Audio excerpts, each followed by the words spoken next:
শুক্রবার আগরতলা প্রজ্ঞা ভবনে বিএলওদের নিয়ে এক প্রশিক্ষণ শিবির হয়। এদিন পশ্চিম ত্রিপুরা জেলার ৩টি মহকুমায় ৮৫ জন বিএলও এবং বিএলও সুপারভাইজারকে প্রশিক্ষণ দেওয়া হয়।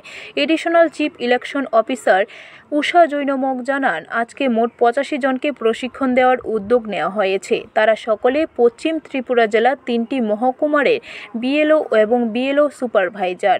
দেশের নির্বাচন কমিশন সিদ্ধান্ত নিয়েছে ১ লক্ষ বিএলও এবং বিএলও সুপারভাইজারকে প্রশিক্ষণ দেওয়ার। নির্বাচন কমিশনের নির্দেশ মেনে আজকের এই প্রশিক্ষণ কর্মসূচি হাতে নেওয়া হয়েছে।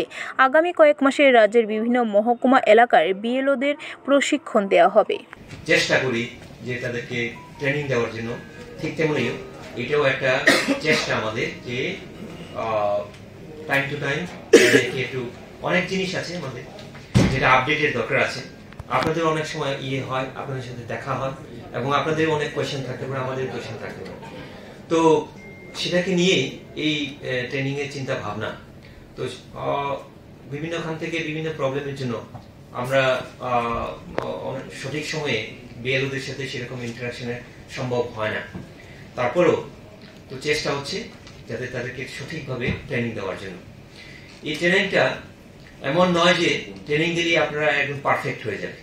সেটা তখনই হয় আপনারা জানার চেষ্টা কতটুকু থাকবে, আমরা কতটুকু দিতে পেরেছি এবং আপনাদের ফিল্ড লেভেলে সেটা সঠিকভাবে কাজ হচ্ছে কিনা, সেগুলির উপর নির্ভর করে এই ট্রেনিংটাকে যথার্থতা নির্ভর করে।